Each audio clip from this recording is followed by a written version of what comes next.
Hello ladies and gentlemen, welcome to the very first episode of Phantom Forces Mythbusters.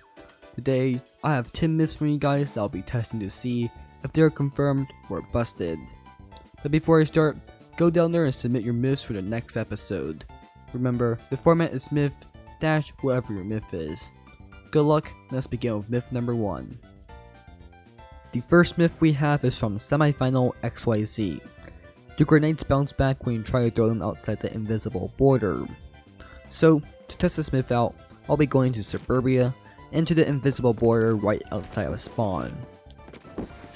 Throw the grenade, and as you guys can see, this is a myth busted. But that does not stop here. We are going to test if the invisible border can protect you from grenade blasts, because as you guys know, walls protect the players from grenade blasts, so we're going to see if this invisible border is blast proof.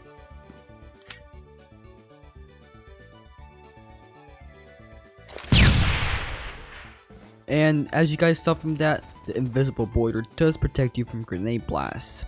This piece of information will be pretty useful for tryhards and competitive players. Now for you casuals, prepare to see sweats abuse invisible borders after you watch this video.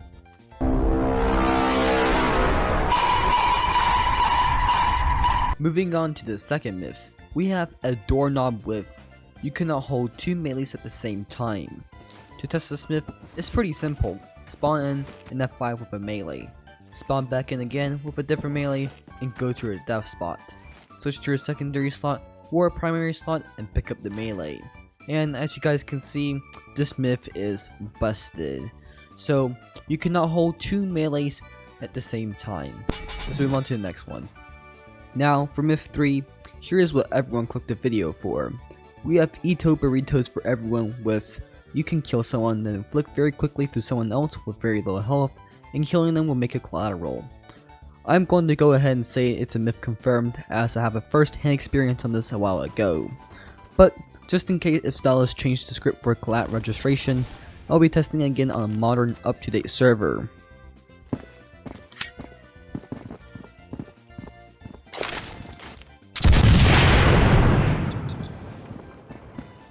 So, as you saw right there, this is a myth confirmed. I am sorry that I did not use the flicking method as stated in the comment, but I am confident to say that this is entirely possible, and for it to happen, you have to have pretty bad ping and very high mouse sensitivity. Go ahead and try it out for yourself if you don't believe me. Anyways, let's move on to the next myth. For myth number 4, we have Catch 489 Roblox with, you can hit a collateral through 2 walls. Honestly, this is pretty self-explanatory. The only reason how I could see this not working is having pretty bad lag. But for the sake of this video, I'll be testing this out.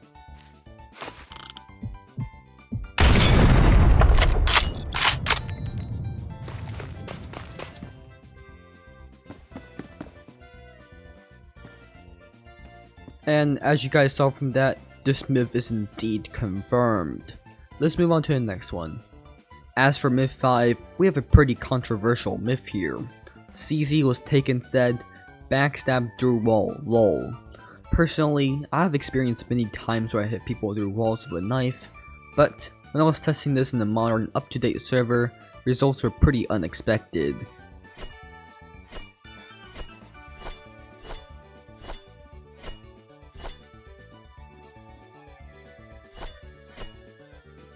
I also tested this multiple times with a Mjolnir's ranged attack, which didn't seem to work as well.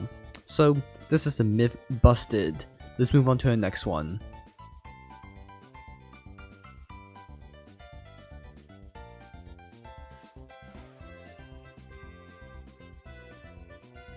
We will start off the second half of this video with a question from Dark Mayhem. If you shoot at a grenade, it will explode. To test this myth out, I had an enemy throw a grenade at me. I then proceeded to shoot the grenade, and it didn't explode. This myth is busted. Next, we have another grenade-related myth by Bluke:D. A frag's blast radius can go through a wall. I had a test subject stand on one side of a wall and place a grenade on the opposite side. And as we discovered earlier in the video, the grenade's blast did not penetrate the wall. I conducted more tests and apparently, you can throw grenades through walls. All you have to do is press W and walk into a wall, press G, and make sure that the grenade in the view model phases into the wall. Once you release G, the grenade will appear on the other side of the wall somehow.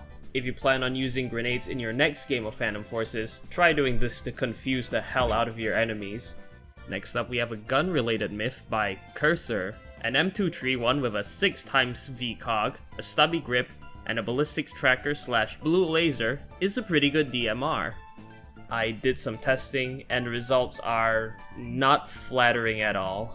The M231 can only 2-shot to the head and 3-shot to the torso within a radius of 100 studs. Anything beyond that and the gun will only 3-shot to the head and 4-shot to the torso. Considering that the weakest DMR, the SKS, can 2-shot kill to the head up to 125 studs, whilst being able to 3-shot kill to the torso at all ranges, I'd say the M231 would be the worst DMR if it were put into that category. Our final two myths are related to snipers. Carb is Cool proposes that you can still do the fast sniper swap thing, but it's really slow. For those who don't know, fast sniper swap thing refers to something called insta-swapping. It's basically just cancelling a sniper's bolt pulling animation by swapping to a secondary or melee. This would allow players to increase the RPM of their sniper rifle, though this was patched out long ago. As you can see here, the bolt animation still plays even after I swap to a melee and swap back. Unfortunately, you can't insta-swap with a secondary or melee weapon anymore. But for our last myth, Ivan Gamil says, you can swap between two interventions without needing to bolt both after you shoot, and you can go on for a while. And to my surprise, it works. And if your timing is good enough, you can actually make it go on for quite a while. Although, it is a bit inconsistent at times. I think that's just down to my timings not being precise enough. I then tried this with other sniper rifles, and turns out it works on those too. I'm happy to announce that this myth is confirmed.